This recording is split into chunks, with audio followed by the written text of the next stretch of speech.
Bismillahirrahmanirrahim. Assalamualaikum warahmatullahi wabarakatuh. Apa kabar Bunda? Semoga Allah selalu memberikan kesehatan dan rezeki yang berlimpah. Pada kesempatan kali ini, Hanum akan meneruskan sebuah kisah yang berjudul Beraninya Kau Main Api. Buat para pendengar setia arah cerita yang belum nonton video sebelumnya, silahkan buka linknya di deskripsi ya. Nah, biar makin seru, langsung saja kita ke ceritanya. Alina memang meninggalkan Ciara di safe house yang notabene diasuh oleh orang lain. Tapi tentu saja berbeda karena tidak ada sangkut pautnya dengan Han, biarpun berbeda agama. Bunda Vio tentu saja membesarkan Ciara penuh kasih sayang. Sedangkan ibu tiri kemungkinan penuh kepalsuan. Dengan langkah tergesa-gesa Alina menyusuri koridor rumah sakit. Entah kenapa rasanya ingin segera tiba di kamar rawat inap Ciara. Dia sangat rindu padahal baru pergi 2 jam lalu. Alina berhenti di depan pintu, samar-samar mendengar Han sedang mengajari Ciara doa mau makan. Perempuan itu memejam. Dia mendadak disergap ketakutan.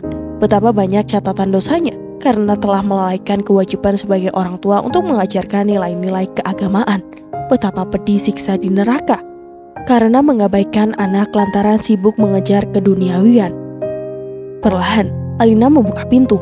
Sembari mengucapkan salam, Han dan Ciara menoleh bersamaan. Mereka menjawab salam dengan riang. Alina mendekati ranjang. Setelah mengecup kening Ciara, dia meraih lengan Han, lalu menciumnya dengan takzim. Bertepatan dengan itu, air matanya berjatuhan. Lin, Alina tidak pernah merasa sebodoh ini sebelumnya. Setelah mencium tangan Han, dia kelimpungan. Perempuan itu tidak tahu harus bagaimana. Bersikap semanis gula? Tidak, Alina tidak ingin Han mendapatkannya dengan mudah. Mengabaikan Han yang tengah mengulum senyum, Alina pura-pura mengambil tisu untuk Ciara, padahal mulut bocah itu belum belepotan karena baru hendak makan. Setelah memberikan suapan pertama kepada Ciara, Han meraih tangan Alina. Namun perempuan yang berdiri di sisi ranjang itu menghindar dan membuka plastik yang tadi dibawa olehnya. Aku bawa makanan buat kamu. Alina menjeda untuk menarik napas. Mas. Detik berikutnya, Alina merutuki dirinya sendiri. Kenapa dia malah terkesan memberi perhatian kepada Han? Kenapa tidak cuek saja seperti kemarin-kemarin? Makasih sayang, kata sayang seharusnya sudah menjadi hal biasa bagi Alina. Dia bukan ABG yang langsung melting dipanggil dengan sebutan sayang. Namun anehnya, jantung Alina berdetam-detam tidak karuan. Perempuan itu menarik dari sisi ranjang untuk menghindari Han. Dia memilih duduk di sofa sembari menekuri layar ponsel. Alina mendongak sewaktu Ciara terkikik. Bertepatan dengan itu, Han ternyata sedang meliriknya. Alina lekas menunduk sembari sibuk merutuk. Namun lagi-lagi dia penasaran dengan apa yang tengah dilakukan Han sampai bisa membuat Ciara tertawa. Sayang? Iya, Han yang menjawab. Ciara mas, Alina mendegus karena dia bermaksud mengingatkan Ciara agar tidak tertawa sambil makan. Oh Ciara, Han manggut-manggut sambil mengulum senyum. Kemudian lelaki itu beralih kepada putrinya. Ciara, bukan papa. Ciara masih terlalu kecil untuk menafsirkan dialog ayah ibunya. Namun entah mengapa, bocah itu gampang sekali tertawa selama bersama Han. Dengan pelafalan yang belum lancar, Ciara menyahuti ucapan Han. Bocah yang masih dalam masa pemulihan itu sesekali mengangguk dan menggeleng. Jadi mau beli mainannya sama siapa? Mama apa papa? Mama. Ciara menunjuk Alina di sofa. Kemudian jari mungilnya terarah kepada dada Han. Papa. Mama sama papa. Han mengulangi sembari mengangguk agar Ciara mengikuti gerakannya. Di sofa Alina menatapnya tajam. Dia tahu sekarang bawahan telah sepenuhnya menggunakan Ciara sebagai senjata. Ara mau es krim gak? Han berbisik. Mas, aku dengar loh. Alina bangkit. Dia mendekat ke ranjang. Jangan aneh-aneh kamu sama anak aku loh. Tawa Han memburai. Dia pasrah ketika Alina mengambil alih piring dari tangannya.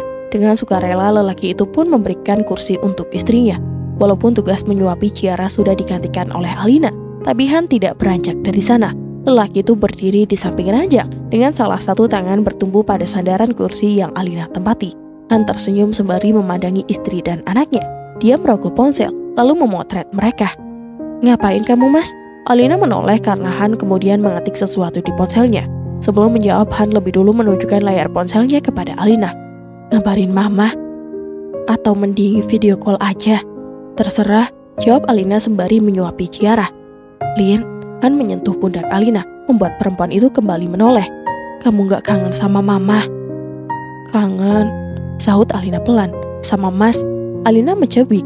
"Enggak." Han mengusap kepala Alina. "Mas juga kangen sama kamu, Lin." Walaupun tidak berkelit, tapi Alina memberengkut, dan itu membuat Han tergagah. Kata dokter, Ciara sudah bisa pulang besok pagi, maka hari ini menjadi malam terakhir Alina dan Han menginap di rumah sakit. Ciara sudah tertidur sejak setengah jam lalu, setelah sebelumnya ditimbang-timbang oleh Han. Sementara, Alina sibuk memainkan iPad-nya untuk menyelesaikan pekerjaan. "Mau makan apa, Lin?" Han yang tadi duduk di sisi ranjang kini berjalan mendekat. "Aku masih kenyang," sahut Alina sekenanya. Seperti tidak puas dengan jawaban Alina, Han duduk di sofa, tepat di samping Alina. "Mas tanya sama kamu mau makan apa, bukan kamu lapar apa enggak," kata Han dengan lembut. Alina mengabaikan iPad-nya demi menoleh dan mendekus kepada Han. "Kok kamu jadi cerewet sih, Mas?" Han tertawa. "Mas gak bisa baca pikiran kamu, jadi Mas harus memastikan kamu mau apa, biar Mas gak salah paham." Dengan cara cerewet begini, Alina menelisik wajah Han, seakan mencari titik kesalahannya di mana. Han mengangguk, karena rasanya seneng banget bisa ngobrol lagi sama kamu, bisa dengerin suara kamu, dan bisa tanya langsung tentang kamu. Dia mengusap kepala Alina yang berkerudung biru. "Haba banget kalau nggak dengar suara kamu, Lin." Alina sedikit bergeser menjauh, tatapannya beralih ke iPad yang layarnya telah menggelap. Tangan Han yang tadi mengusap kepala Alina, kini digunakan untuk menopang kepalanya sendiri. Satu kakinya diangkat agar bisa menyerong ke arah Alina. Lelaki itu memandangi Alina lekat-lekat. Setiap perubahan di wajah Ayu itu tidak luput dari perhatiannya. Cara Alina mengenyit, mencebik, mengulum, senyum. Semuanya masih sama seperti dulu, tetap membuat darahnya berdesir lembut. Malahan, sekarang setelah menahan kerinduan bertahun-tahun, debaran jatuhnya kian menggila. Tahu sedang diperhatikan, Alina pun jadi sulit konsentrasi. Ekor matanya sulit untuk tidak menangkap bayangan Han. "Kenapa sih, Mas?" Dia merenggut untuk kesekian kali, dan di mata Han Alina semakin manis karena ada semburat merah jambu di pipi. Han tidak menjawab. Lelaki itu justru semakin intens menatap Alina, seolah sengaja membuat perempuan itu salah tingkah. "Minggir Alina mengibaskan tangan, bibirnya semakin mengerucut saat beringsut untuk membelakangi Han. "Gak apa-apa, Mas tetap suka kok liatin punggung kamu." Alina menengok dan mendelik, membuat Han tertawa. "Diem, Mas, ntar Ciara bangun."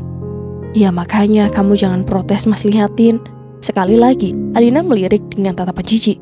"Kerjaan aku jadi gak kelar-kelar." "Sini, Mas bantuin." Tentu saja Alina tidak menyerahkannya begitu saja. Dia tidak mau membuat pekerjaannya justru berantakan karena memberikan kepada orang yang salah.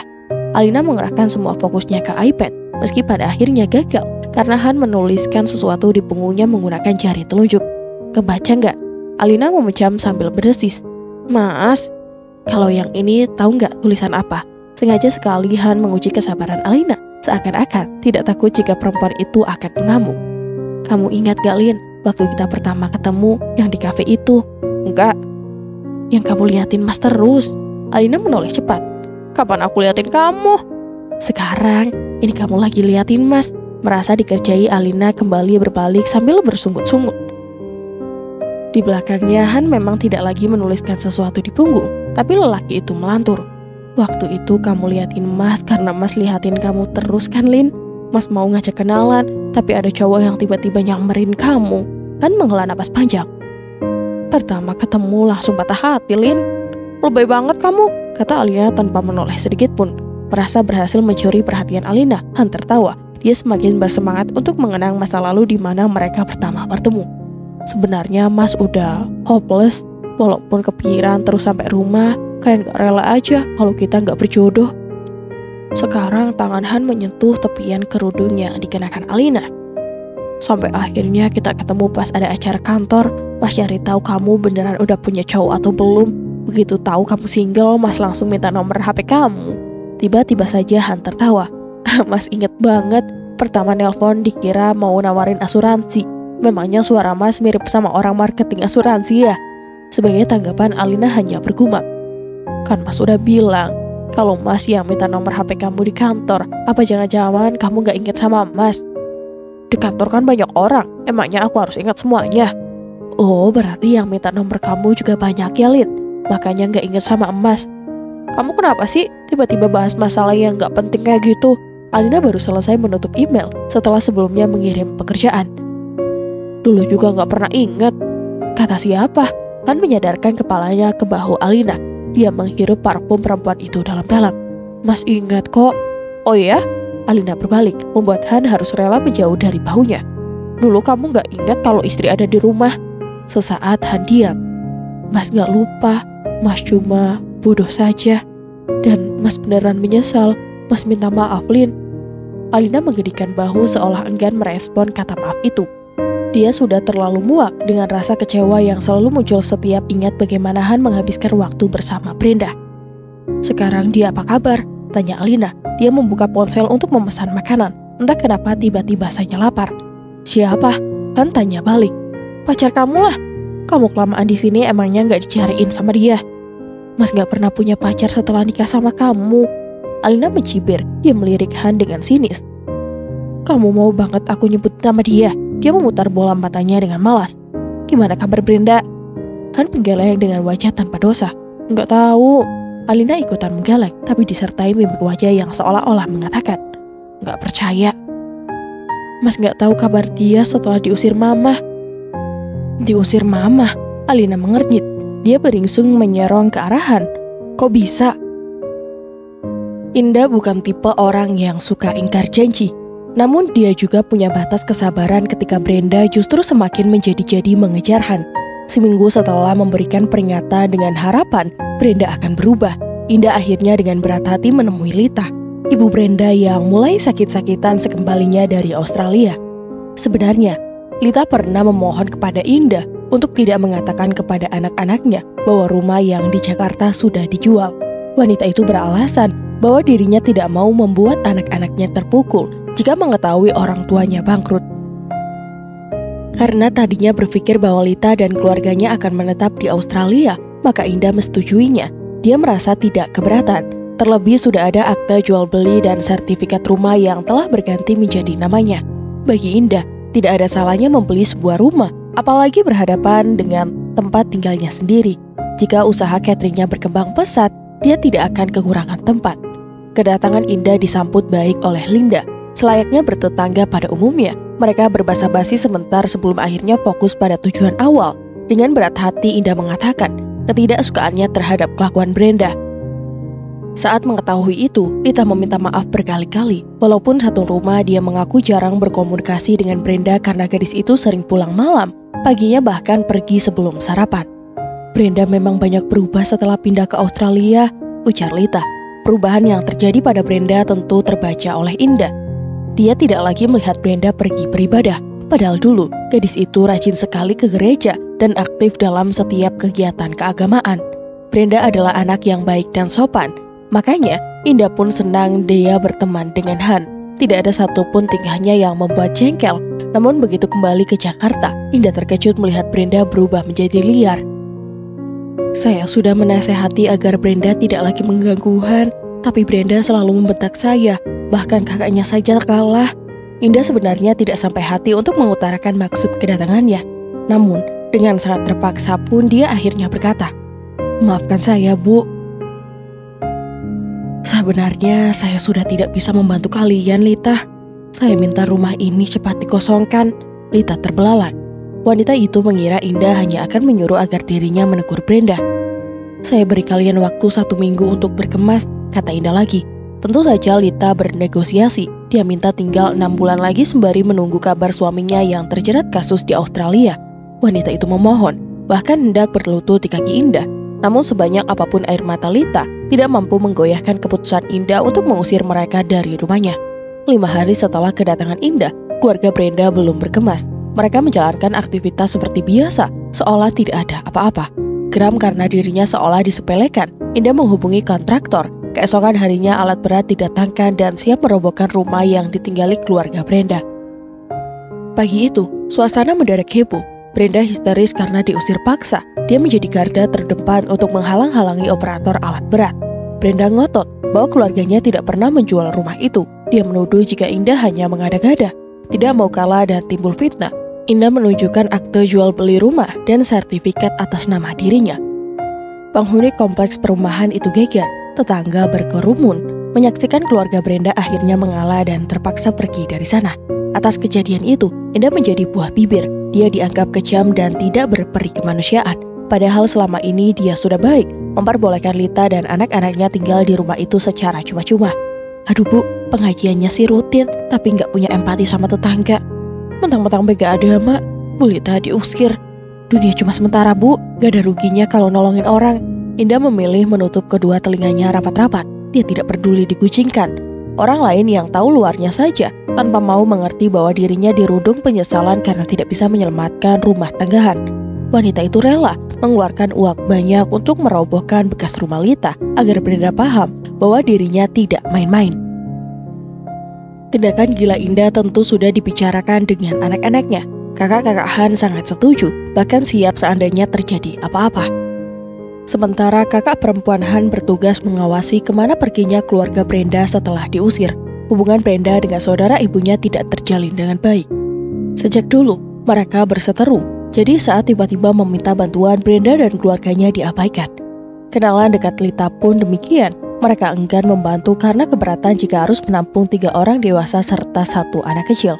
Alhasil, mereka akhirnya menyewa kontrakan sederhana, biasa tinggal di rumah gedongan, dan pindah ke tempat yang sempit tentu saja membuat Brenda frustasi. Dia jadi jarang pulang dan sibuk dengan dunianya sendiri. Nasib baik sedang tidak berpihak pada Brenda. Beberapa minggu setelah diusir oleh Indah, dia dipecat dari kantor karena kinerjanya buruk. Seperti terjatuh dari ketinggian, Brenda sulit menerima kenyataan.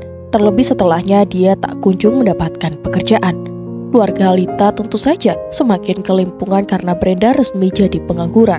Otomatis, semua kebutuhan dibebankan pada kakak Brenda yang notabene sedang mati-matian membesarkan Darren. Kakak beradik yang sewaktu kecil saling menyayangi perlahan berubah menjadi benci. Brenda menuduh kakaknya pelit, padahal dirinya yang terlalu boros. Kondisi semakin parah ketika Lita meninggal terkena COVID-19. Sementara, ayah Brenda yang berada di Australia tidak ada kabar. Brenda depresi. Setelah berusaha melakukan percobaan bunuh diri, dia akhirnya dimasukkan ke rumah sakit jiwa karena kakaknya merasa sangat kewalahan.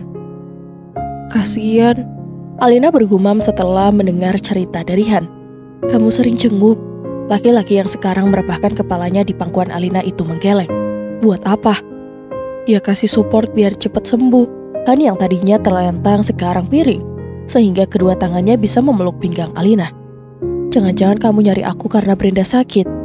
Enggak lah, Han merenggangkan pelukan dan menenggelamkan wajah di perut Alina. Mas nyari dari pertama kamu pergi. Seperti orang yang terhipnotis, Alina diam saja selama lelaki itu telah berhasil menguasai sebagian besar dirinya. Begitu sadar betapa berbahayanya posisi mereka saat ini, Alina langsung mendorong Han agar menjauh. Namun laki-laki itu bergeming, tidak bergeser sedikit pun. Mas, nanti ada suster masuk. Alina mencubit pinggang Han. Nyebelin. Biarin, kita kan suami istri. Alina mencepik. Nanti Ciara bangun. Seakan tahu sedang dijadikan alasan, Ciara menggeliat pelan. Hal itu membuat Han beranjak dan mendekati anak perempuannya itu. Ciara hanya menggeliat tanpa membuka mata. Namun Han tetap mengusap-ngusap punggung tangan Ciara sampai kembali terlelap. Dari sofa yang ditepatinya, Alina memperhatikan bagaimana Han mengusap tangan Ciara. Lembut sekali, seolah jika keras sedikit saja akan membuat bocah itu kesakitan. Jujur saja, selama berada di rumah sakit, Han mengambil seluruh tugas menjaga Ciara, dari makan sampai menidurkan. Lelaki itu melakukannya dengan sangat telaten. Alina beranjak dari sofa setelah memastikan suaminya ketiduran. Entah mengapa dia tidak tega melihat Han terlelap dengan kepala merebah di sisi ranjang. Mulanya, Alina membetulkan selimut Ciara, kemudian dia bermaksud membangunkan Han dan menggoyang-goyangkan bahunya. Mas, lihatnya Alina saja yang menunggui Ciara. Sedangkan Han beristirahat di sofa, pasti punggungnya sakit karena dari kemarin belum merebah sebagaimana semestinya. Han mendegus halus, sama sekali tidak terusik meski dibangunkan oleh Alina. Sudah lama sekali Alina tidak mendengar dengkuran halus itu, yang dulu seakan menjadi lullaby baginya. Dia tidak bisa lelap jika tanpa dengkuran Han, dan tiba-tiba saja Alina disergap rindu yang teramat dahsyat. Rasanya dia tidak ingin lagi melewati hari-hari berat sendirian tanpa Han. Alina tidak sanggup, bahkan jika hanya dengan membayangkannya saja. Lin, Alina mengenyit saat mendengar Han menyebut namanya sembari terpejam. Alina, perlahan, Alina menggulung senyum begitu menyadari bahwa di alam bawah sadar Han masih mengingatnya. Tangan Alina yang tadi sempat mengucap pundakan kini beralih ke wajah lelaki itu.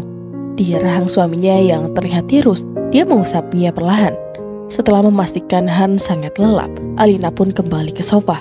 Dia meringkuk dengan kedua tangan memeluk lutut. Kemudian perempuan itu mulai memejam dalam kedamaian. Alina menggeliat pelan sewaktu merasakan usapan di kepala. Dia masih sangat mengantuk dan enggan membuka mata. "Lin, subuhan," Han berbisik lembut setelah sebelumnya mendaratkan satu kecupan di kening. Walaupun belum terbangun tapi Alina bergumam. Dia baru membuka mata lebar-lebar setelah Han kembali mengecup pipinya. "Mas Alina memukul Han dengan pelan. Dengan wajah masih terkantuk-kantuk, dia mengulum senyum. Habisnya dari tadi susah dibangunin. Gila Han. Lelaki itu berdiri di dekat sofa sembari terus memandangi Alina. "Subulin, mau berjamaah sama emas." Alina tidak ingat kapan terakhir kali dia menjadi makmum Han. Sepertinya sudah lama sekali sejak Brenda merecoki hidup mereka. Han mengulurkan tangan, menunggu Alina menyambutnya. "Ayo," sejenak. Alina mendongak untuk menatap Han. Dia mencari ketulusan di sana untuk bekal hidup bersama. "Mas, jangan salah paham." Alina meneguhkan hatinya. "Aku melakukan ini demi Ciara." Kemudian, Alina bangkit setelah sebelumnya menyambut uluran tangan Han. Han mengangguk, tidak peduli apapun alasannya. Yang terpenting baginya Alina telah lulus sehingga besar harapan untuk kembali tinggal bersama. Entah itu karena Ciara ataupun atas nama cinta. Han tidak bisa mendeskripsikan perasaan yang meluap-luap dalam dadanya. Senang, terharu, dan jutaan rasa syukur bercampur jadi satu. Dia tak henti-hentinya mengulum senyum. Meski perempuan yang bersamanya merenggut. "Mas janji akan sering-sering ajak kalian ke sini," kata Han sambil menutup koper Alina. Dia melirik sebentar kepada Alina yang sedang memasukkan barang-barang miliknya ke travel bag. "Nanti kita ke Bunda Vio dulu kan?" Han masih mencoba membuka pembicaraan. "Iyalah, gila apa kamu? Kita mau pergi gak pamit?" Alina bersungut-sungut. Sesungguhnya Han tidak paham dengan perempuan. Jelas-jelas dia mendengar Alina sempat berkata kepada Ciara bahwa mereka akan pulang ke Jakarta. Tapi di depan Han istrinya itu berwajah masam, seolah apa yang dilakukan adalah paksaan. Han memang sangat berharap Alina dan Ciara ikut pulang ke Jakarta. Tapi dia juga tidak masalah seandainya kekasih hatinya itu ingin menetap di Bali. Dan suatu kebahagiaan tersendiri sewaktu sepulang dari rumah sakit Alina berkata dia ingin berkemas. Rasanya Han ingin berteriak sekejang mungkin agar seluruh dunia tahu bahwa pernikahannya masih terselamatkan. "Papa!" Sambil memeluk boneka yang dibelikan tadi siang, Ciara menghampiri ayahnya. Dia langsung duduk di pangkuan Han yang sedang bersila di lantai. "Kenapa sayang?" Han memeluk bocah itu lalu mengusap kepalanya. "Sama mama dulu ya, papa mau beresin barang-barang mama." Namun ketika diambil Alina, Ciara justru mengalungkan kedua tangan di leher Han. "Papa!" Han tersenyum. Dia sangat bersyukur sekali Ciara lengket dengannya. Setidaknya, itu mempermudahkan langkahnya untuk meluluhkan Alina. Walaupun tadi pagi Alina bilang dia kembali hanya demi Ciara, tapi Han tidak percaya. Han yakin setidaknya masih ada sisa cinta di hati perempuan itu untuknya. Bukan sekali dua kali saja Han mendapati Alina mencuri pandang ke arahnya. Pun dengan usapan perempuan itu tadi malam. Han jelas merasakan penuh kasih sayang, hanya saja Alina masih berlindung di balik gengsi. Sungguh tidak masalah, Han akan membuat perempuan itu mencintainya sepenuh hati. Dia akan membuat Alina tidak pernah meninggalkannya lagi.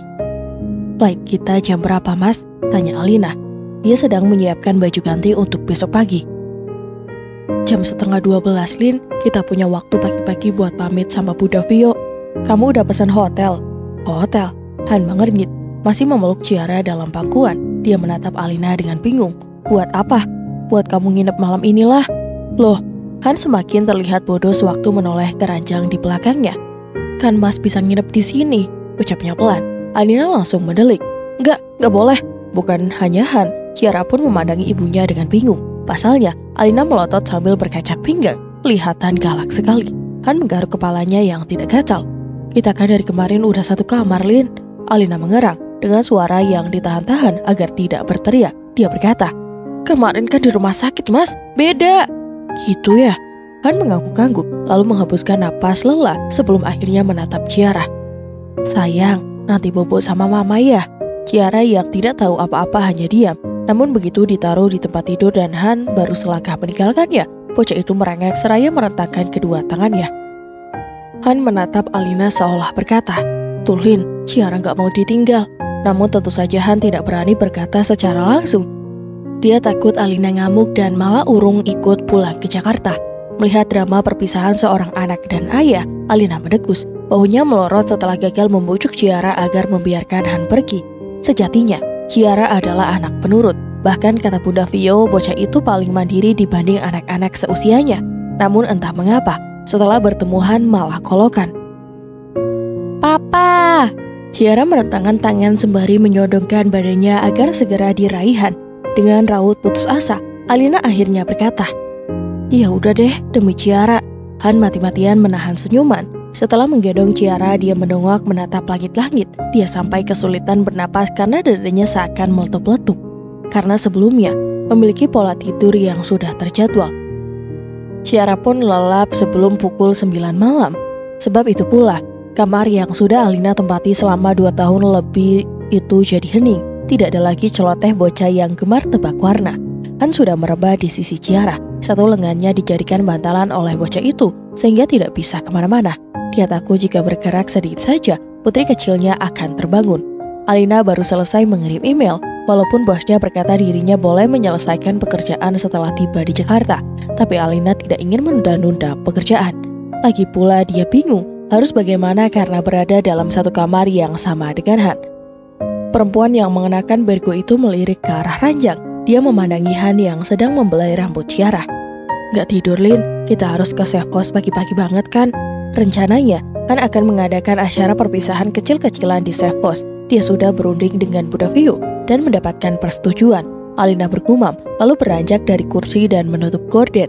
Sembari berbalik ke arah ranjang, dia berkata, "Kamu yakin mau tidur di sini?" Han berhenti membelai rambut Ciara. "Yakin?" sahutnya ragu-ragu.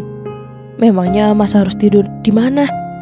Di kamar kos-kosan Alina tidak ada sofa ataupun karpet tebal yang bisa dijadikan alas tidur. "Sempit, Mas," keluh Alina sembari memberengkut. Ranjangnya memang sempit, biasanya hanya cukup ditempati berdua jika Ciara sesekali menginap.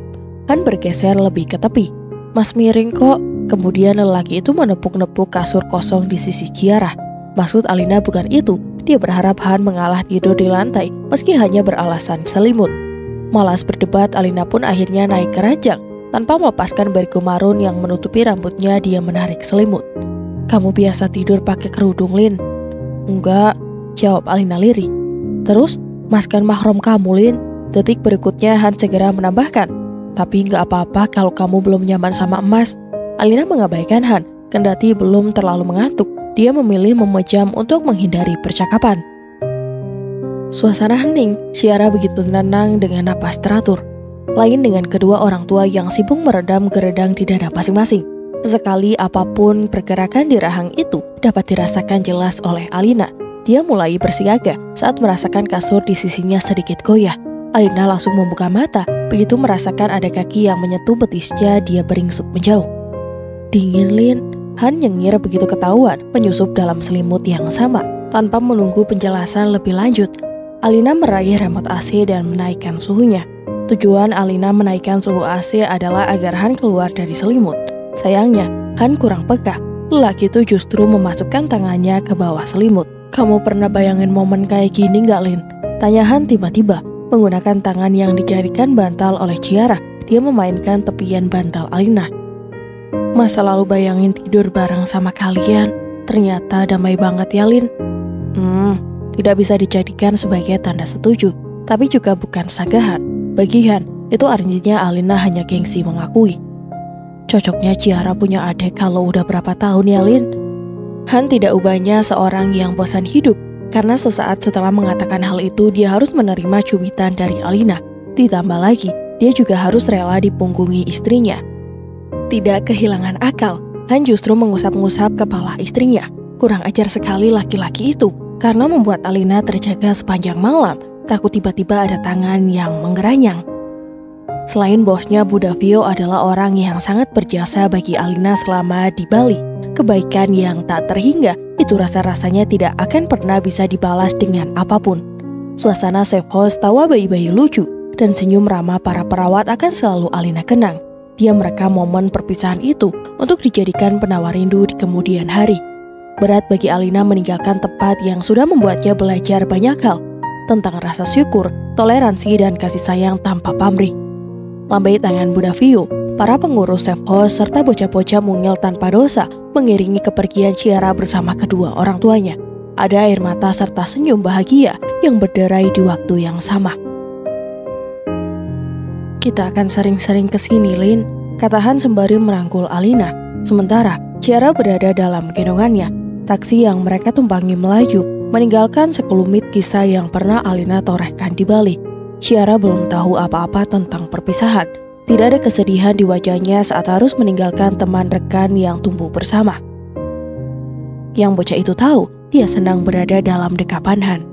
Air mata Alina masih saja berlinang, bahkan setelah mereka berada di dalam pesawat. Sebanyak apapun kata-kata penenang yang Han berikan tidak mempan. Entah apa yang sebenarnya dirasakan, Alina pun kesulitan menerjemahkan. Ciara duduk di pangkuan Han, bersisihan dengan Alina yang berada dekat jendela. Pesawat baru saja meninggalkan landasan pacu Bandara Ngurah Rai. Ada yang terenggut dari dalam dada Alina, membuatnya lega sekaligus lara di waktu yang sama. "Kita akan sering-sering kesini, Lin." Han menggenggam tangan Alina yang dingin. "Kapanpun kamu mau, Mas akan kabulkan." Alina tidak menyahut, dia masih sibuk mengurai sesak dalam dadanya. Air mata jatuh lagi untuk kesekian kali. Sembari menggenggam tangan istrinya, Han mencium puncak kepala Ciara. "Aku takut, Mas," ucap Alina setelah lama terdiam. Matanya masih tertuju pada jendela yang memperlihatkan gugusan awan kelabu. "Takut kenapa, Lin?" Han mempererat genggaman, suaranya terdengar khawatir sekali. Alina menunduk, lalu menghela napas sebelum menoleh kepada Han. "Sama reaksi orang-orang setelah aku pulang," ucapnya pelan.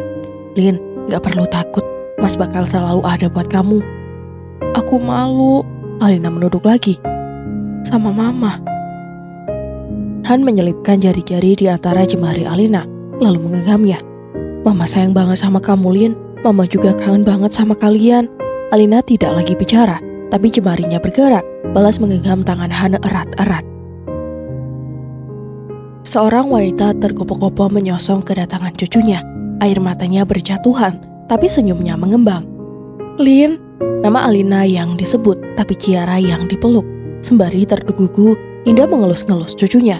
Tangis bahagia itu tak terbendung lantaran rindu terlanjur menggunung. Setelah Indah melepaskan Ciara dari pelukan, Alina mencium tangan mertuanya itu. "Maafin Alina, Mah." Indah terlalu sibuk menyeka air mata sampai tidak bisa berkata-kata. Wanita itu memeluk Alina erat-erat. Alina tidak pernah membayangkan kepulangannya akan disambut oleh Indah. Dia malah berpikir mertuanya itu akan melontarkan sumpah serapah karena telah membuat Han susah. "Udah, Mah, udah." Han mengusap punggung ibunya. "Alina kan udah pulang." Dalam gendongan Han, Ciara kebingungan menyaksikan ibu dan neneknya menangis sambil berpelukan. Ternyata tidak hanya Indah, kakak-kakak Han pun turut menjemput ke bandara. Mereka sengaja menyambut kepulangan adik ipar yang sebelumnya pergi membawa janin dalam kandungan. Lagi-lagi, Ciara menjadi perhatian utama. Saking gemas dan kangennya, kakak-kakak Han sampai lupa bahwa mereka tidak boleh memegang balita sembarangan. Terlebih COVID belum sepenuhnya hilang. "Ayo, kita langsung pulang aja biar bisa main sama Ciara," kakak pertama Han mengusulkan. Dia juga mengatakan anak-anaknya yang ditinggal bersama Sri sudah tidak sabar bertemu adik baru. Sewaktu berjalan menuju mobil, Indah menggandeng Alina, seakan takut menantunya akan kabur lagi. Sementara di belakangnya ada Han yang menggendong Ciara sembari menyeret koper. Lelaki itu sendiri yang tidak mau dibantu. Dia senang terlihat kerepotan. Setidaknya hidupnya tidak akan lagi kesepian. Mobil yang baru saja meninggalkan area bandara itu riuh sekali. Tentu saja karena Ciara. Semua sepakat bahwa bocah itu adalah fotokopian Han. Matanya, rambutnya, caranya menatap semua diwarisi dari ayahnya. "Iya dong, anak papa." Han menebak dadanya dengan bangga. Dia kemudian mengacup kening Ciara yang sejak dari Bali tidak mau hengkang dari dirinya barang sebentar. "Iya, papamu hampir gila minum susu hamil tiap hari," kata kakak Han yang perempuan. "Minum susu hamil?" tanya Alina. "Iya." Kakak ipar Alina itu kemudian antusias sekali menceritakan kalau selama usia kandungan Alina, Han rutin minum susu hamil berbagai varian. "Sumpah, kamu harus lihat, Lin. Nanti aku kirimin rekaman CCTV-nya ya." "Rekaman CCTV?" Lagi-lagi Alina tercengang, tidak paham. Pelan-pelan akhirnya kakaknya menjelaskan bahwa saking khawatir dengan kondisi Han yang seperti orang gila semenjak ditinggal Alina, keluarga memutuskan memasang CCTV agar bisa memantau kegiatan Han. Mereka takut Han melakukan hal macam-macam ataupun malah melampiaskan kehilangannya dengan membawa perempuan pulang. Terus, pernah ada perempuan yang diajak pulang? Tanya Alina. Gak ada. Han menjawab cepat. Sumpah, demi Allah, Lin. Tawa kakak-kakak Han meledak melihat reaksi adiknya yang sangat ketakutan. Nanti lihat aja, Lin, biar kamu tahu segila apa suamimu itu. Rumah mungil itu mendadak hangat oleh tawa dan celoteh anak-anak. Ciara mudah sekali berbaur dengan sepupu-sepupunya. Bocah itu bergerak ke sana kemari sambil kelelahan sendiri. Sementara itu, Alina masih belum percaya bahwa pelariannya akan kembali ke rumah ini. Rasa-rasanya dia malu sendiri. Untuk apa pergi jauh-jauh kalau pada akhirnya pulang lagi? Namun, melihat Ciara terlihat begitu bahagia, dilimpahi kasih sayang, kegampangan Alina tersingkirkan. Mulai sekarang dia mendudukan hati untuk memberikan keluarga yang utuh untuk anaknya. Mau mandi, Lin? Tanya Han tiba-tiba. Baju-baju kamu udah Mas taruh di lemari, Mas siapin baju gantinya juga buat kamu. Mas, Alina menyimak ucapan Han dengan kepala penuh tanda tanya. Sejak kapan Han bisa menata baju di lemari? Bahkan dulu saat masih bersama, tumpukan baju lelaki itu selalu berantakan sehingga Alina harus sering-sering turun tangan. Sebelum Alina menanggapi ucapan Han, Sri lebih dulu muncul dari arah dapur. Wanita itu mengatakan bahwa makanan sudah siap. Tanpa terkecuali, anak serta cucu Indah pun makan bersama di rumah Alina. Suasana kembali riuh. Kali ini bukan Ciara penyebabnya, melainkan Han yang dijadikan bahan olok-olokan. Rahasia lelaki itu selama ditinggal Alina dibongkar habis, dijadikan lelucon setelah dulunya membuat saudara-saudaranya khawatir bukan main. Yang Mama lakukan setiap bangun tidur itu memastikan kondisi Han. Mama akan menelpon, kalau tidak diangkat Mama langsung mengecek CCTV. Pokoknya Mama takut Han nekat. Nekat bunuh diri? Tanya Han tanpa dosa. Rugi banget bunuh diri, ntar gak bisa ketemu anak istri. Halah Han, sekarang aja bisa ngomong kayak gitu. Kemarin-kemarin waktu Alina belum mau pulang, kamu juga nangis terus kan? Bukannya kesal karena kartu asnya telah terbongkar. Han justru tertawa. Siapa yang gak keter-keter coba? Dia melirik Alina, memeluk pinggang perempuan itu. Cuma orang bodoh yang mau pisah sama istrinya. Nah, itu tahu. Kakak perempuan Han mengetuk. Artinya apa? Jadi laki-laki harus peka sama istri Han? Iya, Han bahkan sudah menyimpulkan hal itu jauh-jauh hari. Dan dia berjanji tidak akan mengulangi kesalahannya lagi. Menjelang malam, kakak-kakak Han berpamitan. Mereka berjanji akan sering-sering datang agar lebih akrab dengan Ciara. Sementara, Indah masih bertahan setelah memesan taksi untuk Sri. Kepulangan kakak-kakak iparnya membuat Alina berkesempatan bicara berdua dengan mertuanya. Sementara mereka duduk di ruang makan, Han menemani Ciara tidur di kamar tamu. Alina minta maaf, Mah. Alina benar-benar tulus mengatakannya. Alina udah merepotkan. Ya Allah, Lin. Indah menggenggam tangan Alina. Mama yang minta maaf. Mama tidak bisa mendidik Han biar tegas dan akhirnya membuat kamu salah paham. Mama minta maaf. Ini salah Alina, Mah. Harusnya Alina bisa sabar dan dengerin penjelasan Mas Han. Alina menunduk dalam-dalam.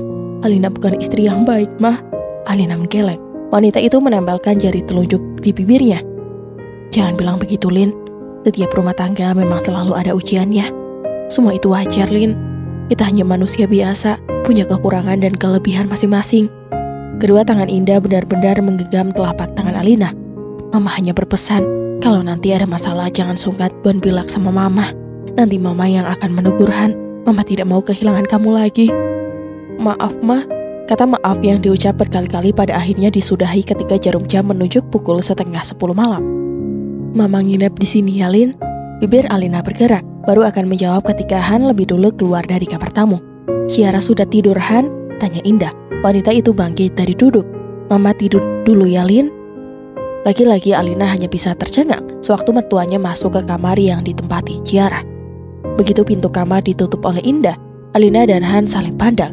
Alina dengan segudang protes, sedangkan Han dengan kemenangannya. Tidur, Lin. Han menunjuk kamar utama. Dan bagi Alina, sorot mata suaminya menyiratkan sejuta makna. Entah dihipnotis atau meminimalisir drama, Alina akhirnya manut masuk kamar. Padahal jelas sekali jika dirinya enggan berduaan dengan Han. Tidak banyak yang berubah dari rumah mungil itu, termasuk tata letak dalam kamar. Semuanya hampir sama seperti dulu. Alina segera berbalik saat mendengar anak kunci bergerak. Kenapa dikunci, Mas? Kalau Ciara nangis gimana? Tinggal dibuka lagi kuncinya. Jawaban yang terkesan enteng itu membuat Alina mendengkus.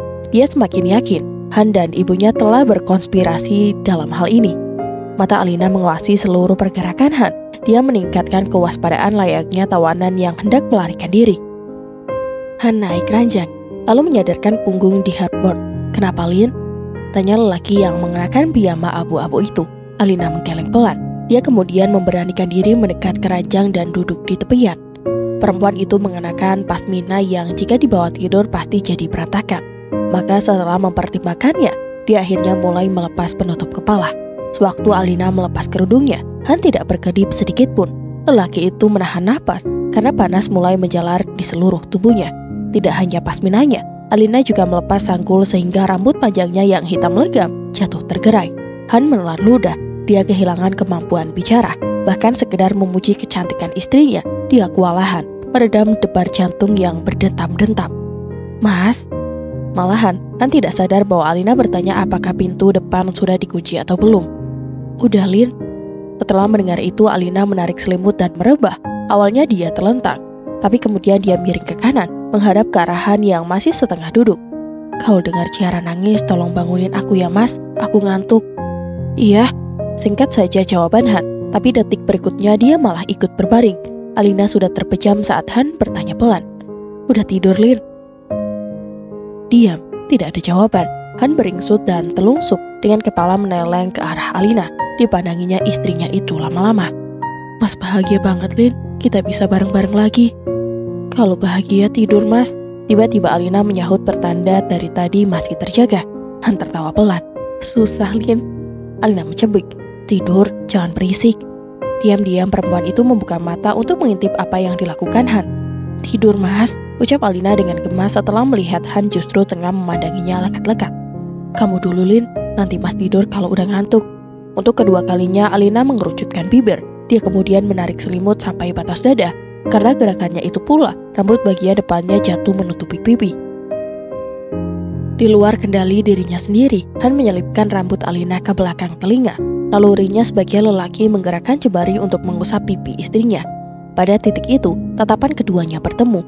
Ada canggung yang mengungkung, sampai akhirnya Han menggumamkan kata maaf dan menyuruh Alina tidur. Namun setelahnya, Han justru mengecup kening Alina. Alina meremang, keduanya kembali saling pandang. Han memberanikan diri menyentuh dagu Alina dengan mempertaruhkan harga dirinya sebagai laki-laki. Jika ditolak, dia tidak akan memaksa. Boleh, Lin, bisiknya penuh harap. Alina memutus kontak mata. Dia memegangi lengan Han, lalu berujar pelan. Ada mama, Mas. Pelan-pelan, Lin. Setelah mengatakan itu, Han mendekatkan wajah, memangut bibir ranum Alina. Awalnya tidak ada perlawanan. Han meniti sendirian dengan debar berlarian. Namun lama-kelamaan, Alina memberikan balasan. Lembut saja, tapi berhasil membuat Han menggila. Layaknya pengembara yang kehausan, keduanya bergerilya pada tiap-tiap napas yang tidak lagi tertata. Ada hangat yang menjalar kemana-mana seiring decap sukacita. Ranjang yang telah lama dingin itu kembali bergelora, menikam sepinya malam dengan pesta pora tanpa kata.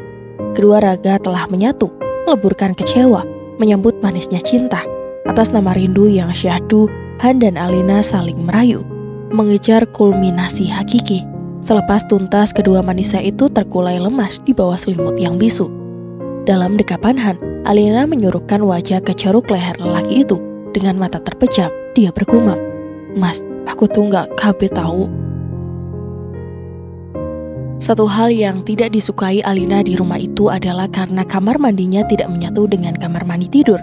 Alhasil, jika hendak membersihkan diri maka harus melewati ruang makan dan dapur. Sebenarnya bukan masalah jika tidak ada sang mertua yang menginap. Alina tidak perlu main kucing-kucingan dan mengendap-endap ke kamar mandi seperti sekarang ini. Perempuan itu menghela napas lega begitu berhasil masuk kamar mandi tanpa berjumpa dengan Indah. Meski begitu, dia tetap mengguyur tubuh sepelan mungkin agar ibu mertuanya itu tidak terbangun dan mengetahui bahwa dirinya tengah mandi besar pada dini hari. Begitu selesai mandi, Alina segera menggulung rambutnya menggunakan handuk. Dia pun bergegas keluar dan mendadak ingin menenggelamkan diri ke perut bumi. Bagaimana tidak, orang yang dihindari olehnya justru sedang berdiri di dekat dispenser air. Mah, mau tidak mau Alina pun menyapa. kurang ajar sekali kalau dia mengabaikan mertuanya.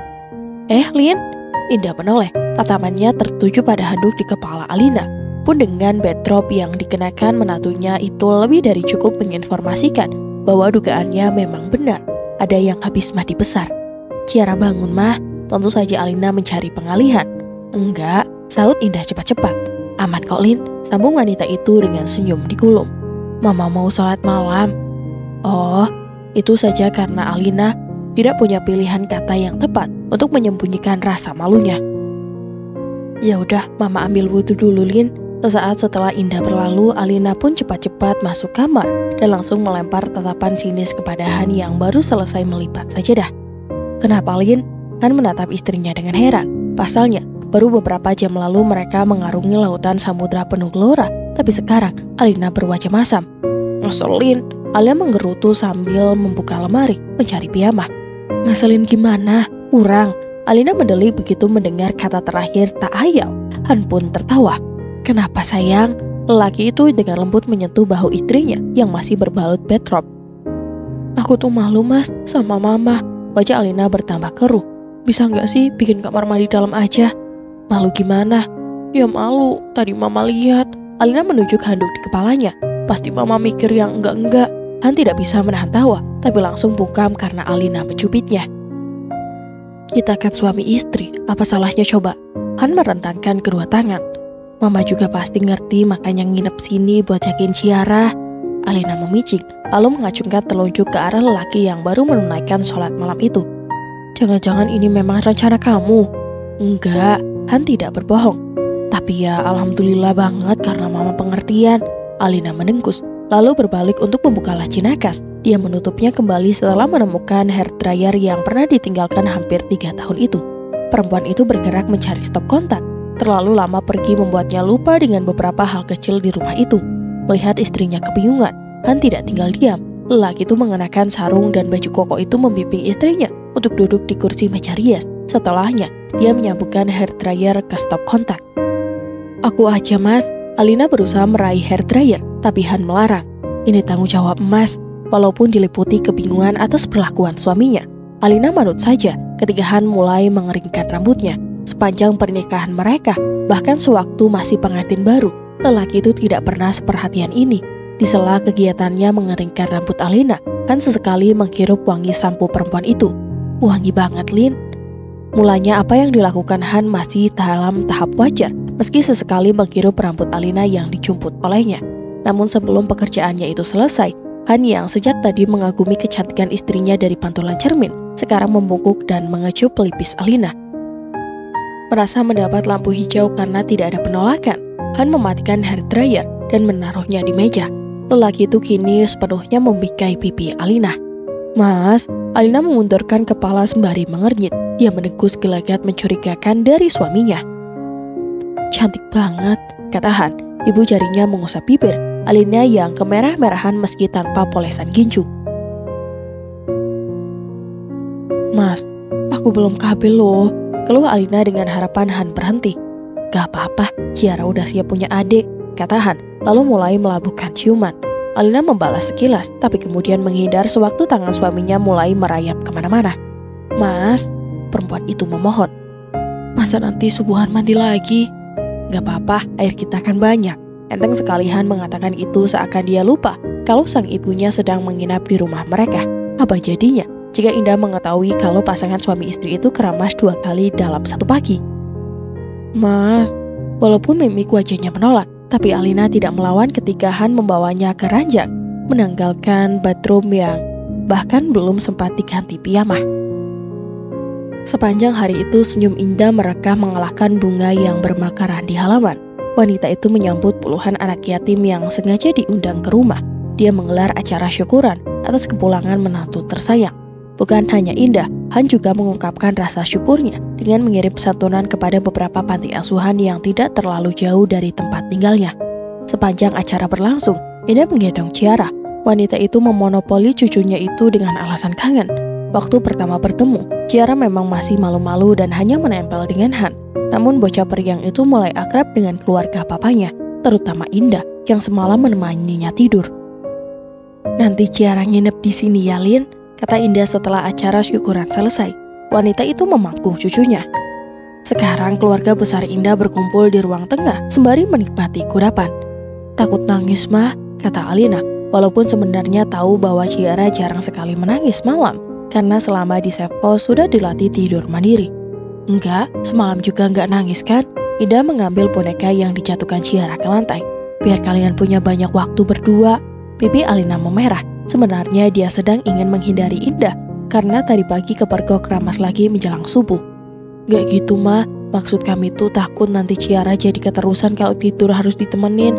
Kan waktu di Bali dia udah di trending. Han melirik Alina. Nanti juga rencananya Ciara bakal kami buatkan kamar sendiri. Alina mengernyit. Kok kamu gak bilang sama aku? Han memasang tampang bodoh. Ya niatnya habis ini mau ngomong. Dia menatap ibunya seakan mencari pembelaan. Tuh kan, kamu tuh. Iya, Mas minta maaf soalnya Mas baru kepikiran tadi pagi setelah kita. Lelaki berkaus hitam itu mengadu karena dicubit Alina. Jangan keras-keras dong sayang. Namun bukannya menyesal, Alina justru melayangkan tatapan penuh ancaman. Han benar-benar akan celaka kalau sampai keceplosan bahwa semalam mereka bercinta. Mau ditaruh di mana muka Alina jika semua orang tahu Han bisa menaklukkannya dengan mudah. Nanti kita diskusikan ya. Han mengusap kepala Alina. Kemudian lelaki itu tersenyum begitu istrinya mengangguk. Cie, duh kayak pengantin baru lagi. Han, ingat tempat Han. Banyak anak-anak. Kakak dan ipar Han kompak menyoraki. Bahkan keponakan yang sebenarnya tidak tahu apa-apa pun ikut-ikutan.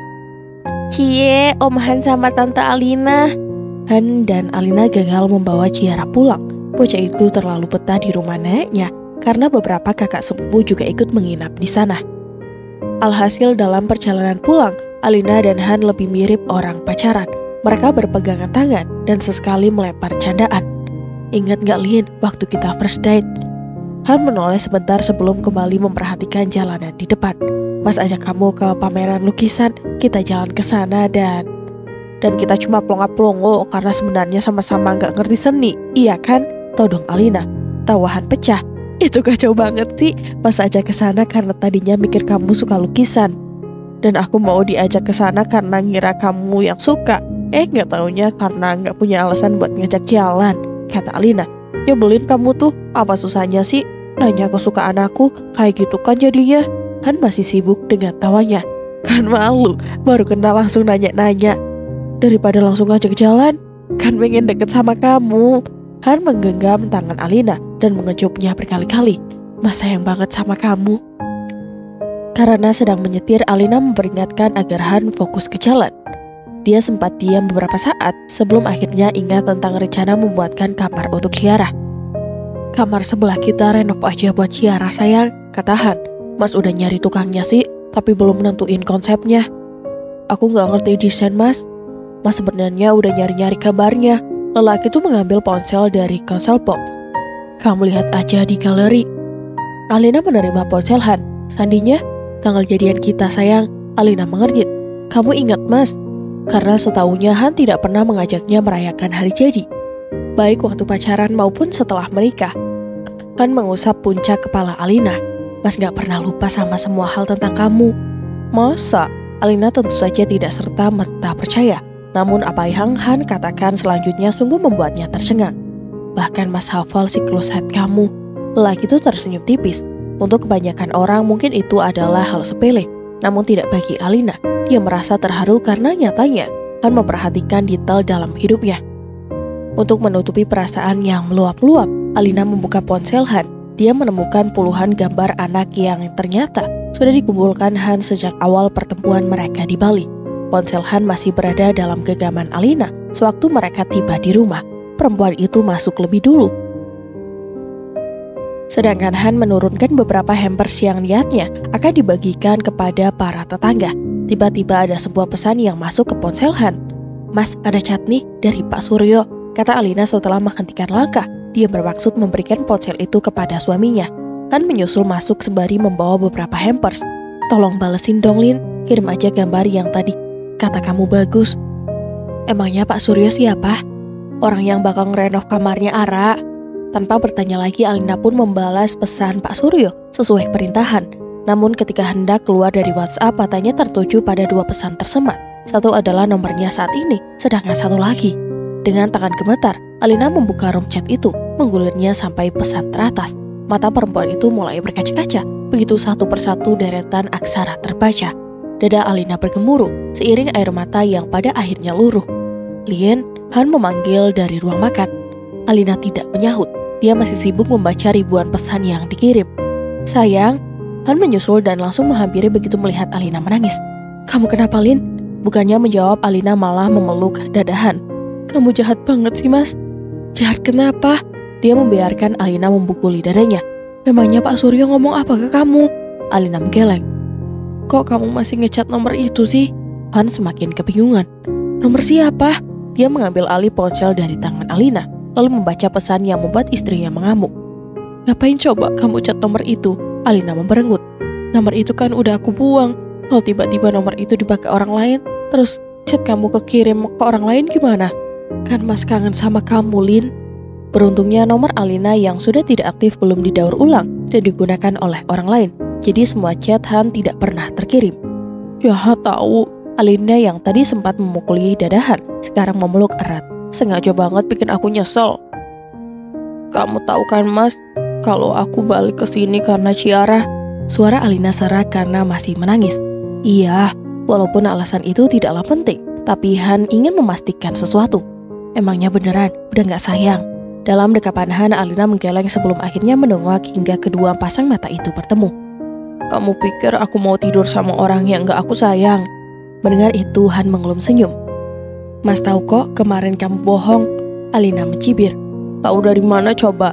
Han mendekatkan bibir ke telinga Alina, seolah takut ada yang mencuri dengar. "Dari cara kamu nyebut nama Mas semalam." Dia sengaja menyudah. "Mas pengen denger lagi." "Mas, sekarang masa subur kamu kan, Lin?"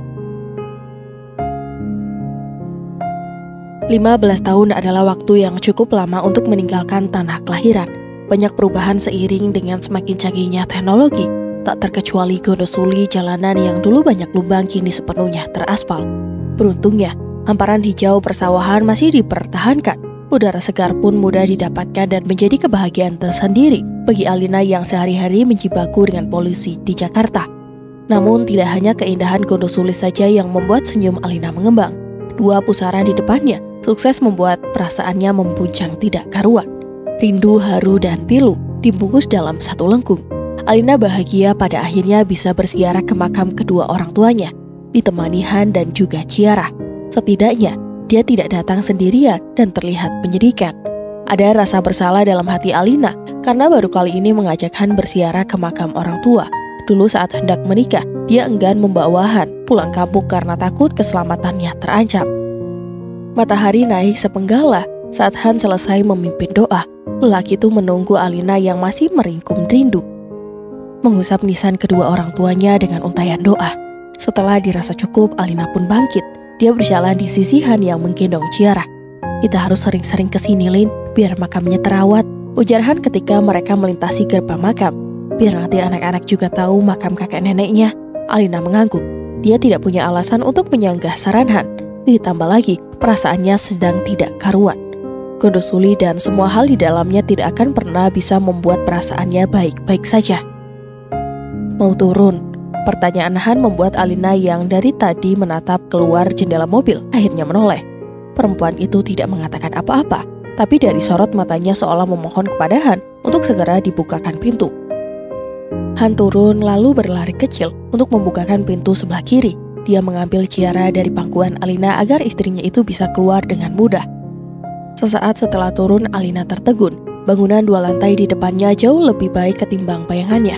Setidaknya, peninggalan orang tuanya itu masih berdiri kokoh, belum roboh atau berganti bangunan baru. Rumput-rumput liar yang sebelumnya menjulang tinggi sudah dibabas habis sesuai permintaan Han. Lelaki itu berpesan kepada Suratno agar menyuruh seseorang untuk membersihkan rumah itu sebelum dirinya dan Alina datang. "Mau masuk?" tanya Han yang lagi-lagi hanya ditanggapi dengan sorotan mata sayu. Alina seperti tengah menyalami masa lalu. Menggunakan tangan kanannya, Han menggeser pintu gerbang yang sudah karatan hampir di semua permukaan. Lelaki itu perlu mengerahkan tenaga sedikit lebih banyak ketimbang seharusnya. "Papa?" Dalam gendongan Han, Ciara seolah bertanya-tanya di mana mereka sekarang ini setelah melewati perjalanan panjang. Iya sayang, ini kita ada di rumah nenek. Walaupun Han paham Ciara terlalu kecil untuk diberi pengertian. Ayo Lin. Lelaki berkemeja abu-abu itu lebih dulu melintasi pintu pagar sebelum akhirnya terhenti untuk menunggu istrinya. Alina akhirnya mengayunkan langkah. Matanya berpendar menatap sekeliling begitu menginjak halaman luas berpaving. Dan sampai di sini dulu ya. Jika Bunda ingin lanjutin ceritanya sampai tamat, bisa komen di bawah. Dan mohon maaf apabila Hanum ada kesalahan dalam penyampaian cerita. Akhir kata, wassalamualaikum warahmatullahi wabarakatuh.